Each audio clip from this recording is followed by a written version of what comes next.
3 बच्चों को साथ ले करके उसके अपना पति को छोड़ करके किसी के पास जा सकती है, तो क्या लगता है आपको देश को अगर खोखला करने में और किसी प्रकार का आतंकवादी हमला कराने में ज़रूरत पड़ेगी तो नहीं करवा सकती है? वो अपने रिश्तेदारों को फ़ोन करके नहीं बताती होगी? शेखपुरा जिला के रहने वाला हूँ। मैं सर से एक सवाल पूछना चाहता हूँ कि राजनीति में आप कितना झूठ बोलते हैं? गर्मी में उसको लेकर के मैंने इस रूट में आपका कुलवाड़ मोड़ हो गया, सलैया मोड़ हो गया, भलवाही हो गया, वहाँ पे यात्री सीट की निर्माण करवाया। साथ ही साथ जो मुख्य बाज़ार है, जहाँ लगता था कि बाज़ार में लोग जाते हैं तो महिलाओं के, बाहरी लोगों को परेशानी होती है, उसको लेकर के मुख्य बाज़ार में सामुदायिक शौचालय का निर्माण हुआ। और विद्यार्थियों के हित को देखते हुए मैंने। क्या आतंकवाद का कोई धर्म होता है? जी, मेरा मानना है कि आतंकवाद का कोई धर्म नहीं होता है।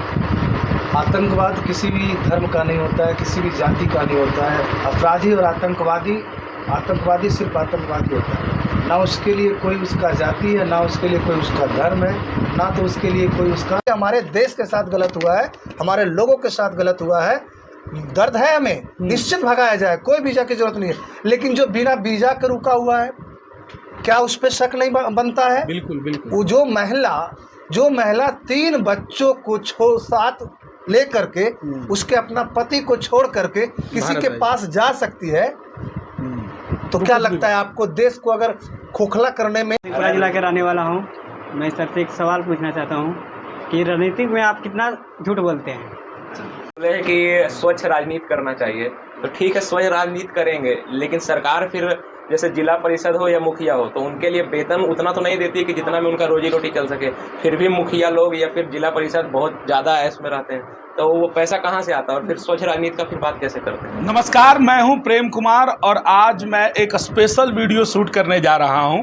और इस वीडियो को साथ देने के लिए, इस वीडियो को बनवाने के लिए हमारे साथ मौजूद है हमारे परम मित्र नीतीश राज जी, जो कौआकोल की पश्चिमी जिला परिषद है। वर्तमान में ये पश्चिमी जिला परिषद के रूप में कार्य कर रहे हैं, एक प्रतिनिधि के रूप में, एक समाज सेवी के रूप में ये काम कर रहे हैं।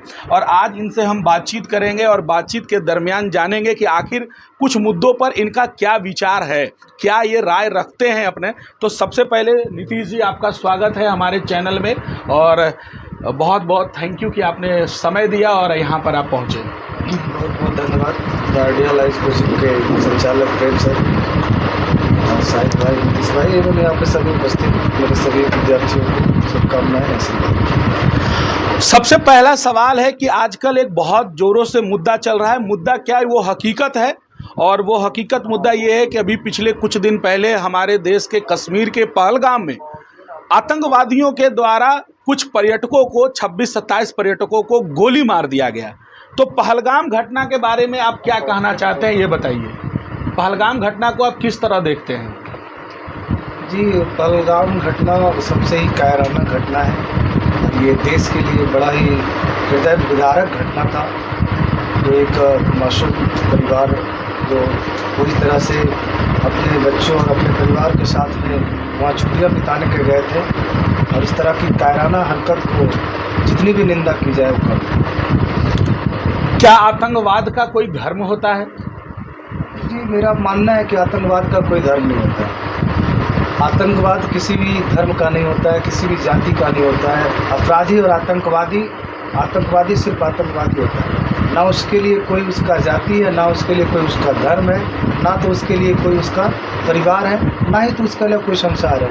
वो अपने स्वार्थ के लिए अपना जो उसके ट्रेनर होते हैं, जो उनको ट्रेंड करते हैं, जिस तरह की उनको ट्रेनिंग दी जाती है, इस तरह का आपको काम करना है।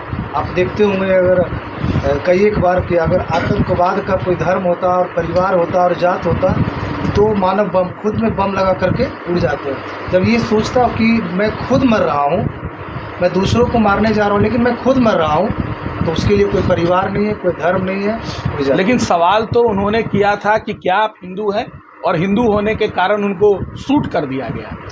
कि बिल्कुल, अगर वहाँ पे जो आतंकवादी आए थे वो जिस रिलीजन के थे, अब उनको दूसरे रिलीजन से नफरत था। ये और लोगों में भी होता है। अगर आप कहे जाए तो दूसरे रिलीजन से लोग हैं, अगर उनको भी अनेकों तरह की आप घटना देखते होंगे सोशल साइट पे या फिर न्यूज़ पे, कि बहुत ऐसे लोग हैं जो अपने समाज के बीच में, अपने देश के बीच में, कि वो दूसरे कम्युनिटी के लोग को पूछते हैं कि बोलते हैं कि तुम ये बोलो, ये नारा दो, जय श्री राम बोलो, ये जो भी कुछ है कॉमनल वर्ड। नारा देना अलग मैटर है और धर्म पूछ करके गोली मारना ये अलग मैटर है। दोनों में काफ़ी डिफरेंसेज है। तो और कहीं ना कहीं बहुत सारी बातें उठती है जहाँ पर वो कौम की बात उठती है, मुसलमान कौम की बात उठती है, तो लोग उनको शक के नज़र से देखते हैं। ज़्यादातर जो भी आज तक आतंकवादी पकड़े गए हैं, चाहे वो कसाब हो या और कोई हो, तो सारे मुसलमान पाकिस्तान से ही आते हैं। तो इसमें क्या कहेंगे? दो कैटेगरी के मुसलमान हैं। बिल्कुल, हमें लगता है कि जो हिंदुस्तान के मुसलमान हैं वो वफ़ादार मुसलमान हैं और उनके लिए अपनी मिट्टी और अपना देश ही सब कुछ है। और पाकिस्तान से अगर आप जैसा कि आप बता रहे हैं कि जो भी आतंकवादी आते हैं पाकिस्तान से आते हैं, तो आपको भली बात ही जानकारी होगी कि पाकिस्तान में 99% मुस्लिम कम्युनिटी के लोग हैं। तो जाहिर सी बात है कि जो आतंकवादी होंगे उसी कम्युनिटी से होंगे। चलिए, अब मेरा तीसरा सवाल है कि क्या भारत के मुसलमान देशभक्त हैं आपकी नज़र में? क्योंकि सवाल उठता है बहुत सारा। अभी हाल में एक घटना हुई थी, मदरसे के 2 बच्चों ने, देखा गया वीडियो की कहीं रेलवे की पटरी का उनका नट वगैरह निकाल रहे थे और बहुत सारी गतिविधियों में एक नौशाद नाम का बोकारो का लड़का था, उसने सवाल किया कि थैंक यू पाकिस्तान, ऐसा सवाल उठा। तो क्या कहेंगे इस पर? भारत के मुसलमान देशभक्त हैं या नहीं? भारत के मुसलमान देशभक्त हैं, इसमें कहीं कोई शक किंतु परंतु कहीं नहीं है। अगर देशभक्त नहीं होते तो आप अभी जो मीर अब्दुल हमीद, जी बिल्कुल, अनेकों इस तरह से नाम अगर बताना हाँ। शुरू करूँगा तो ये हो जाएंगे। और अगर भारत के मुसलमान अगर देशभक्त नहीं होते तो आज एक टेक्नोलॉजी जो अपने पास है पूरे विश्व के पास में, आइटम बम, उनको बनाने वाले कौन थे? एपीजे अब्दुल कलाम। अगर भारत के मुसलमान देशभक्त नहीं होते तो आज जिस पद पे एपीजे अब्दुल कलाम थे, वो चाहते तो उस समय तो किसी भी प्रकार की घटना करवा करके अपने देश के हिंदुओं पे गलत करवा सकते थे। इसमें कोई किंतु परंतु नहीं है। आज भी देख लीजिए, इतने सारे पॉलिटिकल पार्टी हैं, इतने सारे मदरसे हैं, सब जगह से आवाज़ उठ रही है कि हम लोग सब एक साथ हैं। क्या आप मानते हैं कि भारत और पाकिस्तान के बीच जब मैच होती है तो मैच के दरमियान अगर भारत कभी हारता है तो कुछ ऐसे यहाँ पर लोग हैं जो पाकिस्तान की जीत की खुशी मनाते हैं, वैसे लोगों के बारे में आप क्या कहेंगे? देखिए, वैसे लोग तो आप ये कह सकते हैं, आप अपनी भाषा में, अगर मगही भाषा में कहिए तो नमक हराम। वो तो हर कम्युनिटी में होता है, हर समाज में होता है, हर गांव में होता है, ऐसा होते ही रहता है। लेकिन 2-4 लोगों को, बहुत लोग का ये सोच होता है कि लोगों के बीच में आपसी झगड़ा हो, है ना, आपसी द्वेष बढ़े। मैं तो यहाँ तक कि देखता हूँ कि मुहर्रम जब आता है तो हिंदू भाई देखते हैं उसमें लाठी खेलते हैं, ताजिया को कंधा देते हैं। मैं तो यहाँ तक कि भी देखता हूँ कि दुर्गा पूजा होता है तो उसमें जो रामनवमी का जुलूस होता है उसमें मुस्लिम कम्युनिटी के लोग भी शामिल होते हैं। तो ये हर समाज में 2-4 लोग ऐसे होते हैं जिसकी मानसिकता खराब है और लोगों को समाज के बीच में बांटने का काम करते हैं, वैसे ही लोग हैं। कश्मीर के मुसलमान के बारे में क्या कहेंगे? क्योंकि ये तय है, खान सर का भी आपने वीडियो देखा होगा, तमाम लोगों का वीडियो देखा होगा, अक्सर वहाँ जो घटनाएं होती है वो लोकल की मदद के बिना नहीं हो सकती है।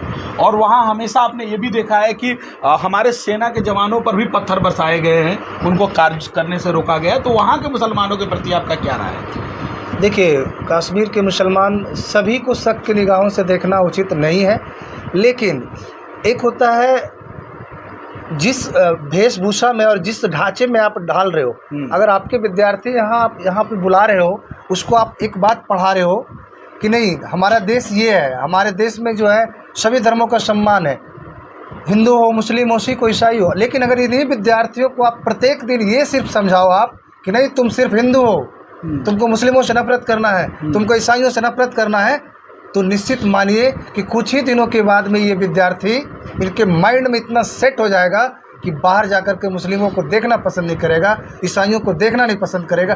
तो ये डिपेंड करता है उसकी कल्चर पे, उसका रहन सहन पे, उसकी ट्रेनिंग पे। वहाँ उस चीज़ की कमी रही। अब जब से देखिए वो हटा 370 धारा, है ना, अब काफ़ी लोग इसमें आ गए हैं। अभी आप देख रहे होंगे कि जो ये हमला हुआ है इसमें सबसे अधिक कश्मीर के मुसलमान आवाज़ उठा रहे हैं कि हमला किया जाए और मुंहतोड़ जवाब दिया जाए। जहाँ की विपक्ष में अगर बात करते हैं पॉलिटिक्स में, क्या पॉलिटिक्स में होती है, केंद्र सरकार में भारतीय जनता पार्टी की सरकार है और वहाँ जो पीडीपी की सरकार है। लेकिन उसके बावजूद भी, विपक्ष होने के बावजूद भी वो कह रहे हैं कि हर किसी की तरह के में हम साथ हैं। जहाँ तक कि सबसे ज़्यादा सवाल उठता है कम्युनल मैटर पे कि अगर किसी धर्म के बारे में सबसे ज़्यादा अगर कोई बोलता है असदुद्दीन ओवैसी बोलते हैं, जैसा कि आप बिहार में आए हुए हैं वो बोल भी रहे हैं, है ना। लेकिन वो भी कह रहे हैं कि नहीं, जहाँ देश की बात आती है। ओवैसी का बहुत शानदार स्टेटमेंट था। उसने कहा, अरे मियाँ तुम मलेरिया की दवा नहीं बनाते हो तो तुम क्या हमारा बिगाड़ोगे, क्या बिगाड़ पाओगे। तो ऐसे स्टेटमेंट आते हैं तो बड़ा अच्छा लगता है। तो लेकिन आपने जो शिक्षा की बात की कि शिक्षा बहुत मायने रखता है, कि जैसी शिक्षा दी जाएगी वैसे लोग होंगे, तो आपको लगता है कि वहाँ के मदरसों में बच्चों को गलत तालीम दी जाती है? कहीं ना कहीं अगर वहाँ पे सवाल उठता है और वहाँ के लोग करते हैं ऐसा, तो कुछ तो है इस तरह की बातें, और ये तो विधिवत जानकारी लेने की मतलब नीतीश राज का ये मानना है कि कहीं ना कहीं कुछ है कि मदरसों में भी बच्चों को गलत तालीम दी जाती है। चलिए, मेरा नेक्स्ट सवाल है, क्या लगता है आतंकवादी घटना में इतने पर्यटक जो मारे गए, इसमें किसकी गलती है? सरकार की, हिंदू होने की गलती है, या वहाँ जो मुस्लिम कौम है उसकी गलती है, या जो पर्यटक घूमने जाने की गलती कर दी है उसकी गलती है? किसकी गलती है? इसमें 100% सरकार की गलती है। पर्यटक की गलती कैसे हो सकती है? आपने पर्यटन घोषित किया हुआ है, वहाँ लोग जाएंगे ही जाएंगे। और रही बात रिलीजन की, तो ऐसा नहीं है कि वहाँ पे ये लिखा हुआ था कि सिर्फ इसी धर्म के लोग ही वहाँ जाएं, उनकी नहीं गलती है। हाँ, जब आपको पता है कि वो सेंसिटिव एरिया है, जब आपको पता है कि इतने सारे सेनानी यहाँ पे आते हैं, आपको पता है कि पूरी तरह से वो हमारा पड़ोसी मुल्क जिससे हमारा कभी भी बनाव नहीं रहा है, उससे घिरा हुआ है, तो वहाँ पे सुरक्षा व्यवस्था होनी चाहिए। आप एक छोटा सा प्लेस में देखते हैं, एक छोटा सा मेला लगता है आपके क्षेत्र में, हमारे क्षेत्र में, तो वहाँ पे अनेकों पुलिसकर्मियों की तैनाती होती है, अनेकों तरह की सुविधाओं से लैस होता है और निगरानी की जाती है। आखिर उतना सेंसिटिव जगह पे किसी भी प्रकार का कोई भी सुरक्षा व्यवस्था क्यों नहीं था? ये बहुत बड़ा सवाल है। नीतीश राज का ये कहना है कि ये जो चूक हुई है ये सरकार के तरफ से हुई है। बिल्कुल, इसमें कहीं कोई दो राय नहीं है। आपको कलमा मालूम है क्या? जी नहीं, ये तो नहीं मालूम है। तो जाएंगे कश्मीर घूमने कभी? जाएंगे, क्यों नहीं जाएंगे? तो कलमा याद करके जाएंगे या विदाउट कलमा जाएंगे? ये कलमा वाली जो बात है, ये कहीं ना कहीं मुसलमानों पे एक आरोप है, और मैं नहीं मानता हूँ इसको कि इस तरह की घटनाएं होती है। ये कहीं ना कहीं एक स्पष्ट रूप से मैं बता दूं, जो मेरा व्यक्तिगत मानना है, ये पड़ोसी मुल्क का हमारे देश में आपस में लड़ाने की एक साजिश है कि ऐसा कुछ कर दो कि भारत का हिंदू और मुसलमान आपस में लड़ जाए और उसका फ़ायदा हम लोग उठा लें। ये कलमा कोई रिलीजन से रिलेटेड नहीं था।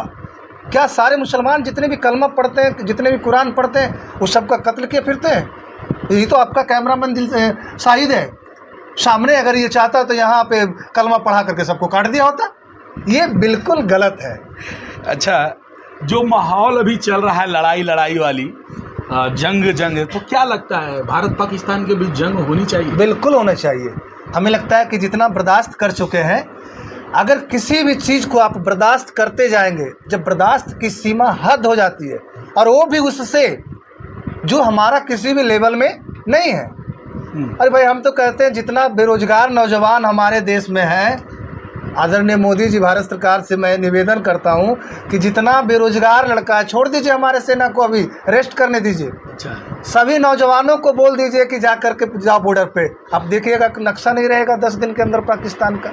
इतना संख्या में हम लोग भारत में बेरोजगार सिर्फ है, और अगर देश का सैनिक साथ दे तो क्या करेंगे, उसका तो कोई सवाल नहीं। मतलब नीतीश राज जी का खुलेआम कहना है कि जंग होनी चाहिए और इस बार पाकिस्तान को जड़ से समाप्त कर देना चाहिए।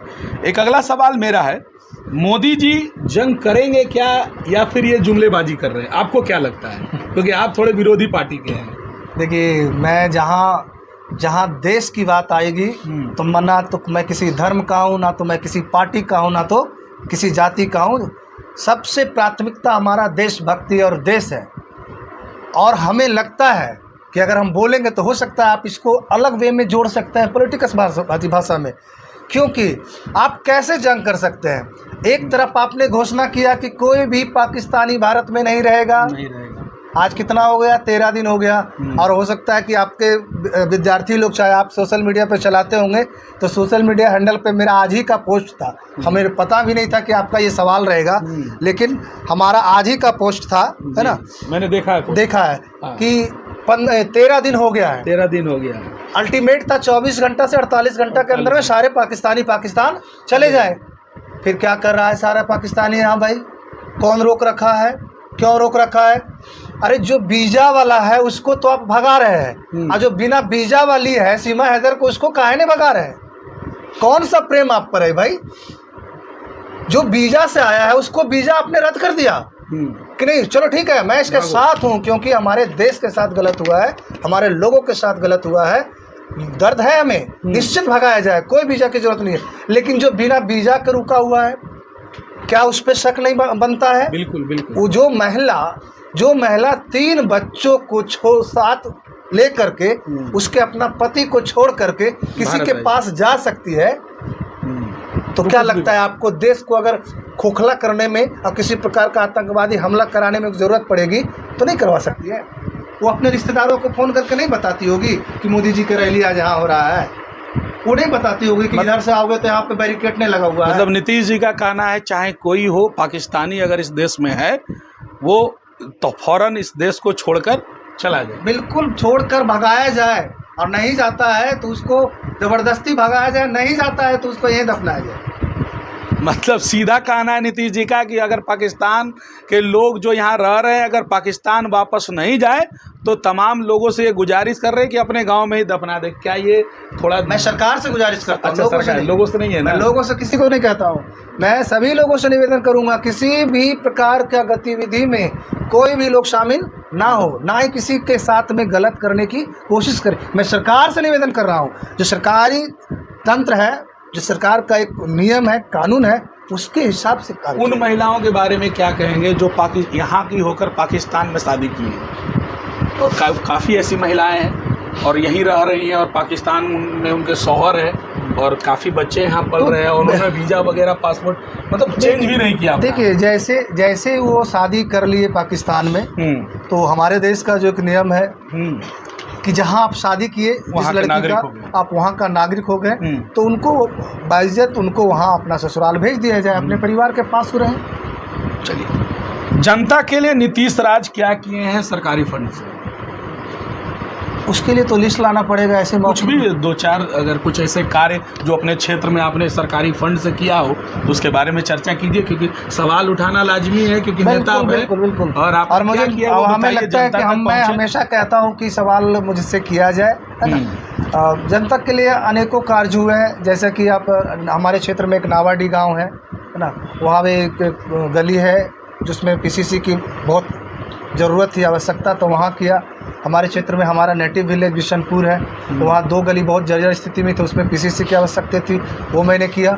रोड पे यात्रियों की परेशानी होती थी बरसात में, गर्मी में, उसको लेकर के मैंने इस रूट में आपका कुलवाड़ मोड़ हो गया, सलैया मोड़ हो गया, भलवाही हो गया, वहाँ पे यात्री सीट की निर्माण करवाया। साथ ही साथ जो मुख्य बाज़ार है, जहाँ लगता था कि बाज़ार में लोग जाते हैं तो महिलाओं के, बाहरी लोगों को परेशानी होती है, उसको लेकर के मुख्य बाज़ार में सामुदायिक शौचालय का निर्माण हुआ। और विद्यार्थियों के हित को देखते हुए मैंने 4 से 5 गांव में आपका लाइब्रेरी, पुस्तकालय का निर्माण कार्य मेरा on foundation on the way है।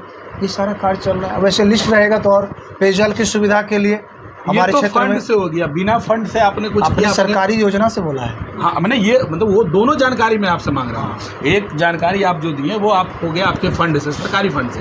क्या नीतीश राज अपने पैकेट से भी कोई जनता के लिए ऐसा काम किए हैं? अपने पैसे से, देखिए, अपने पैसे से जो काम होता है मुख्य रूप से जो लोगों का मांग होता है उसमें होता है। और हमें लगता है हमारे क्षेत्र के लोगों का अभी तक जो हमें मांग आया, अब बात करें हम लोग तो बहुत से ऐसे अपने रिलीजन से, हिंदू धर्म के लोगों का मंदिर का निर्माण का मांग का आया था, वहाँ देने की बात आई थी, मैंने वहाँ भी दिया। हर जगह जहाँ पे है, बहुत सारे जगह, पाली हो गया, आप वहाँ दिए, आपका लो सिंघानी है, वहाँ भी मैंने 51,000 रुपये का चंदा दिया था मंदिर बनवाने के लिए। तो इस तरह के अनेकों तरह से आते रहता है। मुस्लिम कम्युनिटी की बात किया जाए तो हमारे पाली ग्राम में ही है, वहाँ इमामबाड़ा था लेकिन पूरी तरह से जर्जर स्थिति में था, यानी कुछ पता नहीं चलता था, अतिक्रमण हो चुका था। मैंने अपने फंड से, मैं उपलब्ध करा दूंगा बोर्ड भी उसका, अपने फंड से मैंने वहाँ बनाने का काम किया।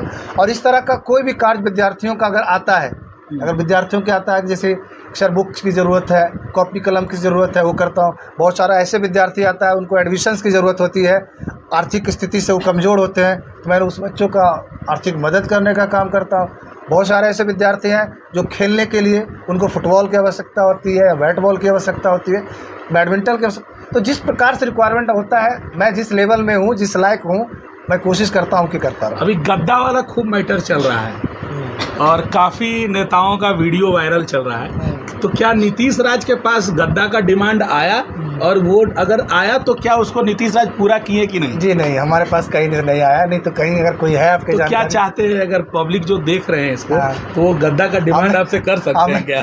हमें लगता है कि जितना गद्दा देने वाले लोग फील्ड में उतरे हुए हैं वो इतना गद्दा दे रहे हैं कि गद्दा लेने वाले की ज़रूरत नहीं है। लेकिन मैं कहूँगा उन लोगों से कि गद्दा सिर्फ लेना है, गधा नहीं बनना है, ध्यान रखना है इस चीज़ का। चलिए, और मेरा अगला सवाल है कि आप फिलहाल आरजेडी में हैं? बिल्कुल। या जन स्वराज में हैं? नहीं, क्योंकि आप जन स्वराज का पोस्ट शेयर करते हैं, आप इस चीज़ को क्लियर करें। देखिए आपकी भावना किधर है? मैं राष्ट्रीय जनता दल का सदस्य हूँ और राष्ट्रीय जनता दल का कार्यकर्ता हूँ, और मैं अभी राष्ट्रीय जनता दल का ही कार्यकर्ता हूँ। और रही बात जन स्वराज का पोस्ट शेयर करता हूँ, तो आप मुझे एक पोस्ट आप देखे होंगे जो शेयर किए, और एक पोस्ट अभी तक, और मेरे आईडी पे आप जाइए, मैं भारतीय जनता पार्टी का भी पोस्ट शेयर करता हूँ, मैं नितिन गडकरी जी का भी पोस्ट शेयर करता हूँ। हमारा ये मानना है कि जो भी पॉलिटिकल पार्टी, जो भी लीडर अच्छा काम करते हैं, वो चाहे किसी भी पार्टी में हो, उनकी सराहना होनी चाहिए।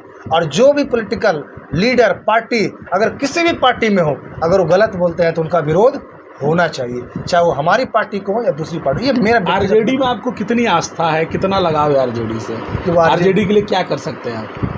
आरजेडी के कार्यकर्ता है, जो शीर्ष नेतृत्व का आदेश होगा उसका पालन करेंगे। अगर आरजेडी कामरान को टिकट देती है तो आप क्या? ये पॉलिटिकल सवाल है। ये नहीं, आपने कहा कि आरजेडी को जो शीर्ष नेतृत्व कहेगा वो मैं फिर आप लंबा में चले जाएंगे। नहीं, तो फिर सवाल ये उठता है आप ये कि अगर आरजेडी कामरान को टिकट देती है तो आप क्या करेंगे? आप ये कैसे कह सकते हैं कि आरजेडी उनको टिकट देगी? मान लिया जाए, सपोज डैट, हम ये नहीं कह रहे हैं कि मिल ही गया उनको, suppose that RJD offer, suppose that जब बोल रहे हैं, इट मीन सस्पेंस, ठीक है? सस्पेंस, तो जब सस्पेंस है तो सस्पेंस में रहने दीजिएगा, हम क्या करेंगे? नहीं, अगर मान लिया हो जाए तो इस पर आपकी क्या रिएक्शन होगा? नहीं, ये तो सस्पेंस है ना। आप ये कैसे कह सकते हैं कि उनको टिकट मिलेगा? मतलब क्या खट रहे हैं, इसका मतलब आप साथ नहीं देंगे, ये कहना चाह रहे हैं? आप आरजेडी के शीर्ष नेतृत्व के खिलाफ चलेंगे? आप ये कह दीजिए कंफर्म कि हमको कंफर्म जानकारी है कि उनको टिकट मिलेगा। हम कैसे कह देंगे? ये हम पार्टी के थोड़ी लोग हैं, या पार्टी में मेरा कोई वर्चस्व? तो आप पार्टी के नहीं है तो आपको ही पता नहीं कि टिकट मिलेगा। सवाल करना, जैसे कोई कहेगा सर आपके पास एक गरीब बच्चा आएगा तो आप क्या करेंगे, तो मैं थोड़ी कहूंगा अच्छा आएगा। मैं उसके साथ में हूं जो पार्टी में है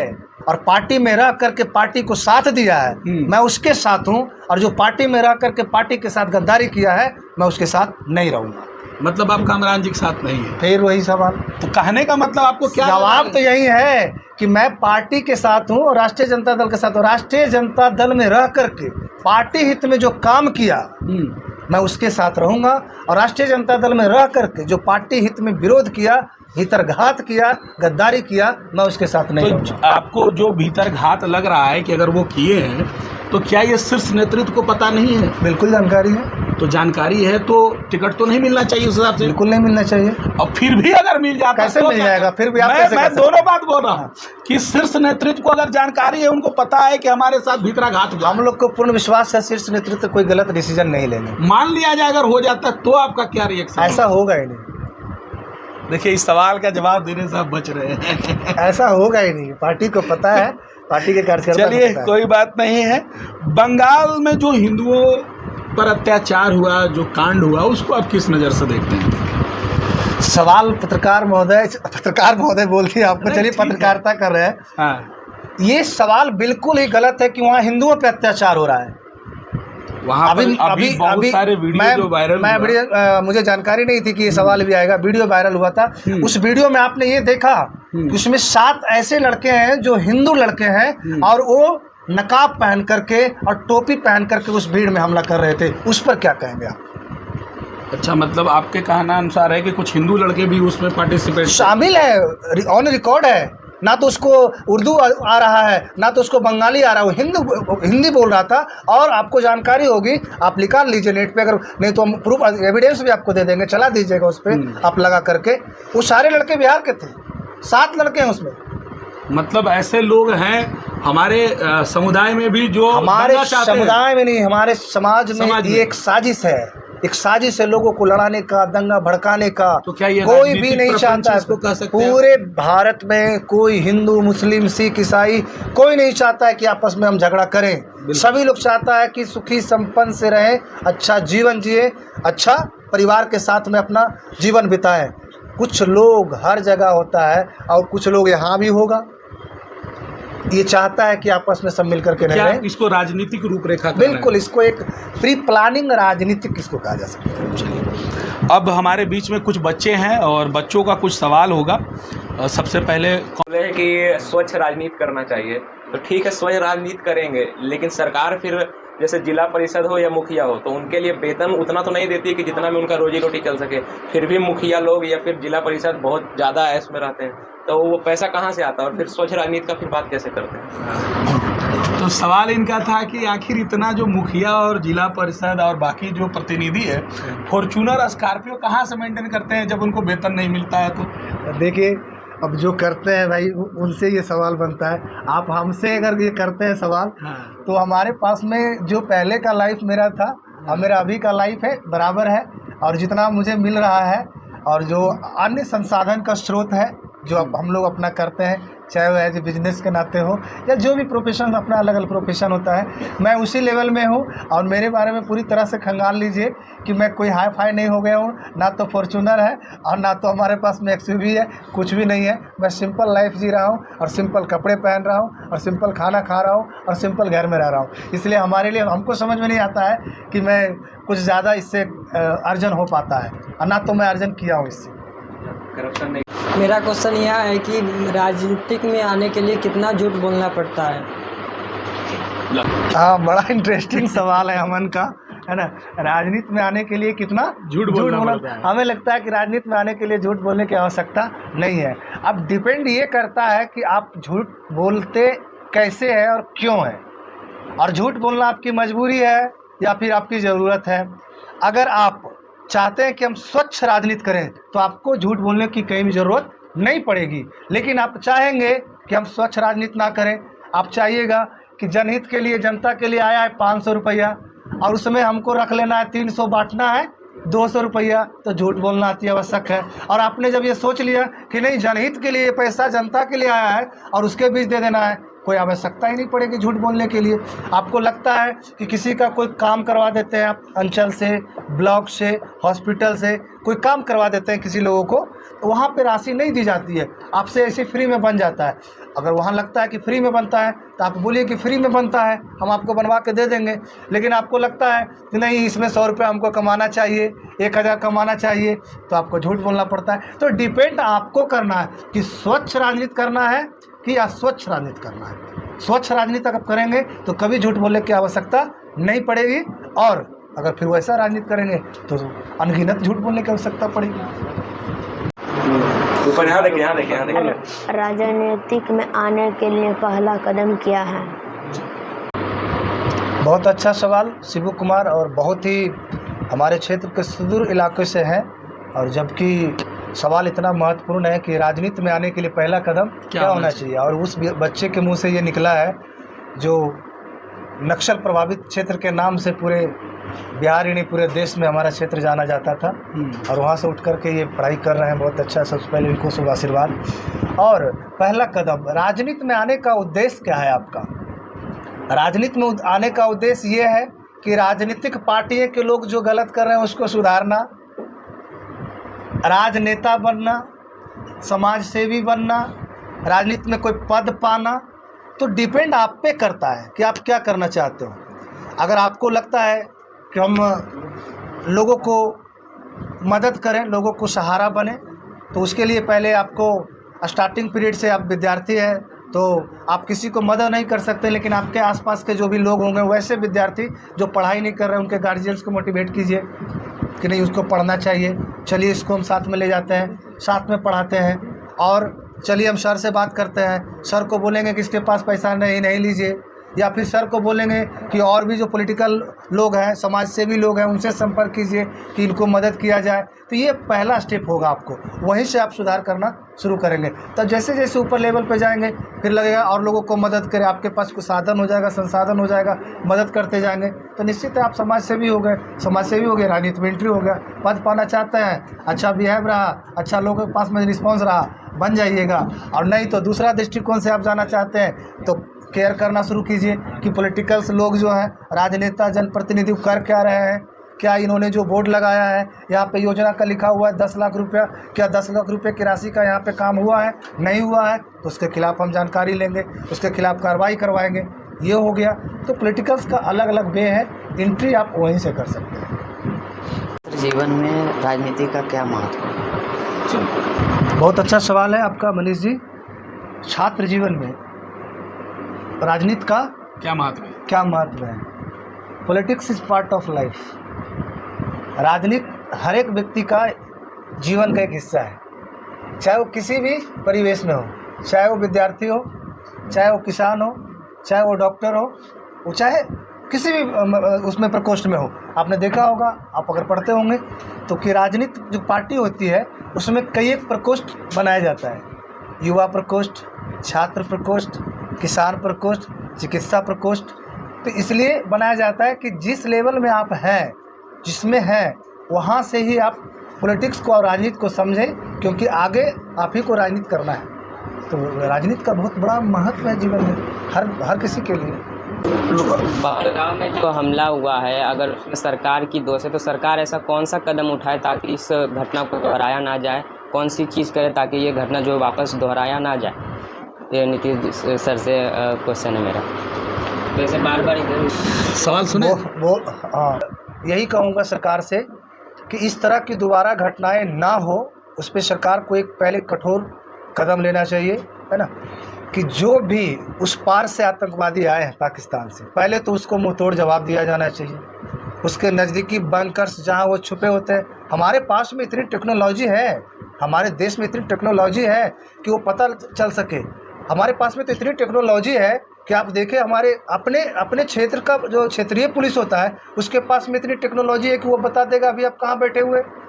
तो वहाँ अगर आसपास है इस टाइप का, बिहार सरकार के पास में ये टेक्नोलॉजी आ चुकी है कि ट्रक के अंदर में अगर दारू भरा हुआ है तो ऊपर से टिटियाने लगता है कि यहाँ दारू है, तो क्या वहाँ पे आतंकवादी छिपा हुआ है हमें पता नहीं चलेगा?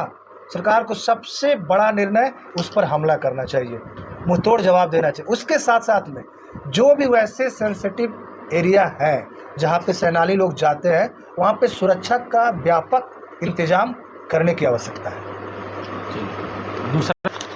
सर जैसा बोले कि अभी आतंकवाद का कोई धर्म नहीं होता है, तो जितने जगह पकड़ाता है सारे जगह मुस्लिम ही होते हैं। और इनफैक्ट अभी आप बोले कि मुर्शिदाबाद में बिहार के भी कुछ लोग थे, तो वो तो गलत बात है, क्योंकि वो फैक्ट 1 मार्च का था और मुर्शिदाबाद का नहीं, कहीं और का इंसिडेंट था, वो रमज़ान के टाइम का था।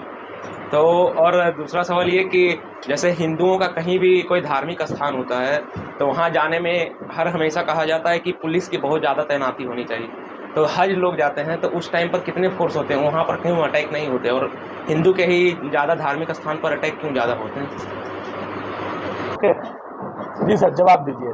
हाँ, बहुत अच्छा सवाल आपने किया कि जो भी जहाँ भी आतंकवादी पकड़ाते हैं वो मुस्लिम ही क्यों होते हैं, और हिंदुओं के मंदिर पर इतना सुरक्षा की मंदिर पे इतनी सुरक्षा की क्यों आवश्यकता पड़ती है, मक्का मदीना में, और उसमें मुस्लिमों पे क्यों सुरक्षा की नहीं? ये सवाल आपने किया, बहुत अच्छा किया।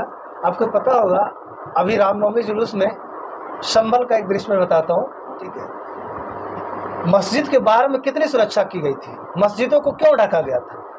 अगर हम लोग अपना कोई भी रिलीजन्स के लोग हैं, अगर हिंदू लोग जय श्री राम का नारा लगाते हैं या फिर जय श्री कृष्णा का नारा लगाते हैं, अपने भगवान को याद करते हैं, तो हमें कहना है कि अपने भगवान को हम अगर आद करेंगे, अगर अपने भगवान को हम आस्था में जाएंगे, तो क्या मंदिर में जाने की आवश्यकता है या मस्जिद में जाने की आवश्यकता है?